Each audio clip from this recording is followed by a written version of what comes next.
Dia 13, que mudou para o ímpio dia da perna. Tô com sono aqui, tenho 2 horas esperando o celular terminar de fazer um negócio. Não tem espaço, então tô gravando em Full HD só. Mas bora lá, dia de perna. E tô com a barra, fiz os vídeos da barra já, ó. Já postei. Aí eu vou mudar o exercício do braço. Acho que vai ser braço, vai ser flexão e barra, né? Ou um vai cansar o outro. Não sei como é que funciona a vida, mas eu vou pedir pro GPT ajeitar. Bem, vamos mudar o negócio das pernas. Faço uns lunge, umas coisas. Bora fazer os 20 normal aqui e por enquanto vai ser isso. So not only the items that are actual keys, but things like Lord Souls, all of the bonfire items like the Repair Box and Rite of Kindling, and even all of the upgrade numbers. However, if the item in question isn't a key item, not all hope is lost because it covers a few of those. So, the next step in our flowchart, is it a reusable multiplayer item? All multiplayer items that aren't single-use consumables are covered by the chest as well. So all of the different soapstones, the invasion orbs, Cat Covenant and Darkwind rings, the Black Separation Crystal, even things like the Book of the Guilty and the Servant roster are included in here.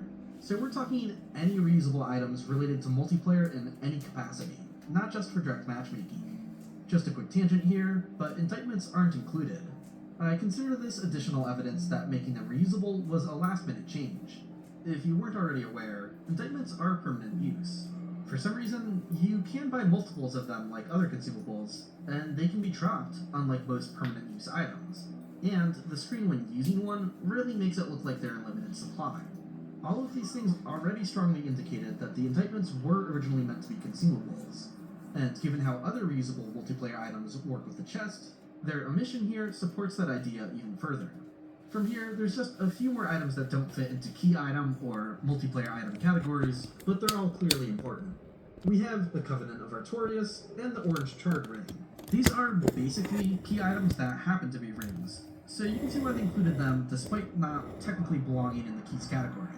And lastly, we have the Dark Sign, Estus Flask, and Dragon Transformation Stones. The Dark Sign makes perfect sense. That's already a soft locking protection device in its own right, so including that was a given. And while you could beat the game without the Estus Flask, I don't think their decision to include that really needs to be examined. As for the Dragon Stones, I guess there aren't really other reusable Covenant items quite like them, so even though they're not truly multiplayer items, I'm sure they were roped in under the same logic. You can pause the screen, or you can grab the links to these images from the video description, but here's the flowchart and just a direct list of everything the chest can actually replace. No need to guess or speculate anymore. The majority of these items were properly safeguarded by simply taking the drop option away from the player. Can't lose an item if you can't drop it. So for most of them, the chest was implemented as an extra bit of safety that was never really needed. But there are a few items they didn't protect, which means we can see some funny behavior from the chest without invoking any glitches at all. We can drop any of the 4 rings, and also the Dragon Stones, for some reason. It's funny because they did go out of their way to make the Covenant of Artorias and Orange Charred Ring unobtainable to others in multiplayer, meaning you can't drop them to gift them. This means they already had that sort of game-breaking progression in mind as something to avoid, but for some reason, they didn't think to cut things off at the point of being droppable. So you can stand next to the chest, drop one of the rings, and just quit and reload repeatedly to keep seeing the chest do its thing over and over.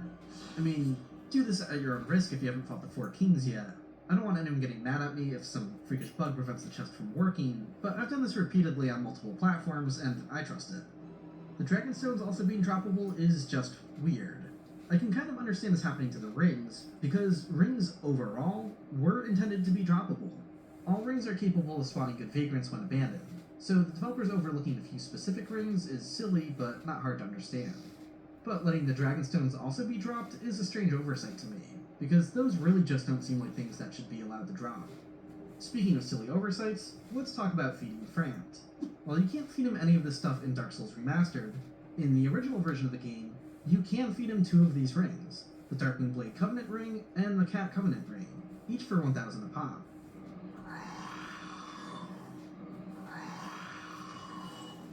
You know exactly where this is going. You can farm an easy 2,000 souls just by retrieving them repeatedly.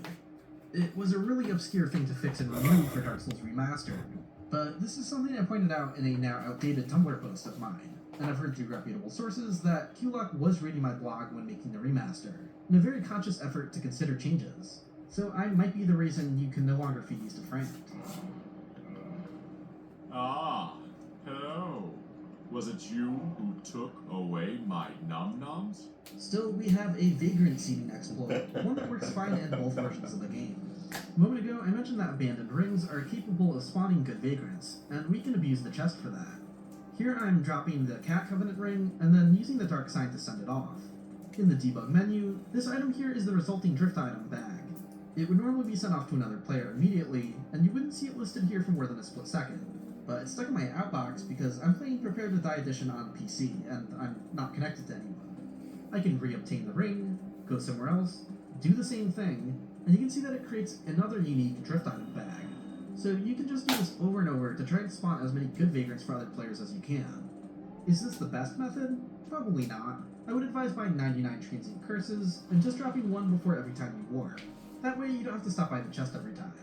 But if you don't have the souls to spare and don't want to mess with dupe glitches, the Firelink chest is the next best thing available.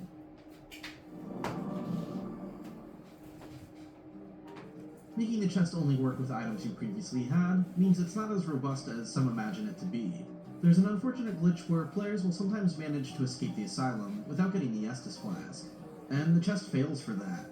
Even though the Estus Flask is set to work with the chest, again, it's because the player didn't get it in the first place, so things fail at step 1 of our flowchart. Thankfully, that's an issue right at the start of the game, so players can always restart, or if they feel like they've gotten far enough without it and want to continue, you can still get it by going back to the asylum. Thankfully, all the major key items for progression are without common bugs, so game-breaking glitches are extremely rare. However, there used to be a problem with Ingward, which really exposed this flaw in the chest's design. He's supposed to drop the key to the seal não with queria não, the não foi? It's a way to get the key from him earlier Eu in the fiz os playthrough, 20 instead of sim, waiting acho for que him to não give it to funciona you. não. But sometimes he Ainda would just botar a barra, not tem que fazer na barra esse negócio. You can find older discussions on this, with, once again, lots of people saying that the Firelink chest should have had it. But of course it didn't. We can't forget step 1. Thankfully, this seemed to be a problem primarily in the Prepare to Die edition on PC, so at least people had easier cheating options to fix it.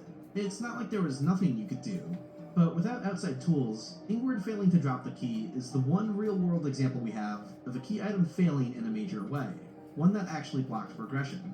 The chest not being able to help with that really went against the community's expectations. But depending on what system you think should have covered this, we could actually blame something other than the chest: quitting and reloading. It's widely understood that if an NPC falls off of a cliff and their loot winds up in an unreachable location, that you can quit and reload to get it back. The most popular exploit surrounding this is kicking Lautrec to his death. He has a very desirable ring that a lot of players want, and he also happens to be positioned right next to a cliff. So rather than fighting him legitimately to steal his ring, people will just kick him a couple times to kill him with gravity, and then reload. As I'm sure many of you are already aware, this doesn't always work, and the system has its own quirks and shortcomings as well. It is consistent, at least for the specific enemies and drops it works with, so you don't have to worry about this ever failing for Lautrec. But why doesn't it work with other certain enemies? The game treats items dropped by NPCs as these sorts of special events with their own unique event flags.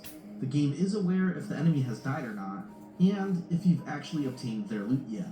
This is the entire basis for the quit and reload mechanic. The game isn't actually doing anything fancy in terms of figuring out how to reposition the loot for you. At this moment, the game has no idea that this is even out of bounds. It's not cognizant in any way that there's a problem for the player or that anything needs fixing.